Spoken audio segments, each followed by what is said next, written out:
kirmaydi. Koreya biz yashayotgan O'zbekistondan 100 yil oldindagi davlat. Siz tushingizga kirmagan narsalar bor. Shuning uchun iltimos sizlardan iloji bo'lsa qizlaringni Koreyaga jo'natyapsizlarmi?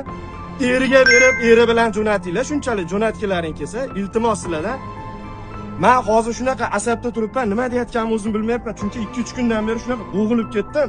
Hali internetda chiqayotgan opalar, singillar, sizlarga meni ortiqcha gapim yo'q. Kimdir to'g'ri maqsadda, kimdir duo maqsadida, kimdir yana o'zini qanaqadir maqsadida foydalanib video qilyapti.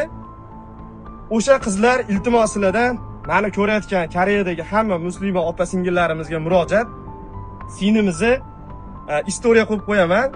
Marhumani yuvish kunimiz bugun yoki ertaga iftordan keyin iftor qilib bo'lgandan keyin marhumani yuvib kafanlash uchun men lokatsiya tashlayman, istoriyaga qo'yaman. Mana marhumani men nima ayol kishini himoya qilaman, men uydiman, buydiman degan internetda yorvoraman degan opalarni hammalaringni shu marhumani yuvib kafanlash ishida qatnashishlaringga hammalaringga taklif qilaman.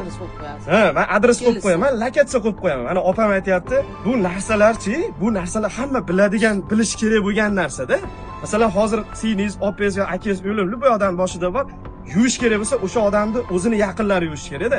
Men shu paytgacha mana 10 yil bo'layotgan bo'lsa, Pokistonlik ayollarga yalinaman, iltimos o'zbek qiz o'lib qoldi, yuvib beringlar deb. Endi shu qachongacha o'zimizni qizlar o'shani shunaqa internetda qilib gapirmanglar. Mana hayotda kelinglar. Men ko'chada turaman, sizlarga alohida xona, hamma yo'qni qilib beraman. Kirib, mana shu marhumani chiroyli qilib yuvib kafanlab berasizlar. Biz O'zbekistonga jo'natamiz. Iltimos sizlardan meni ham tanqid qilmanglar. Menga ham qiyin.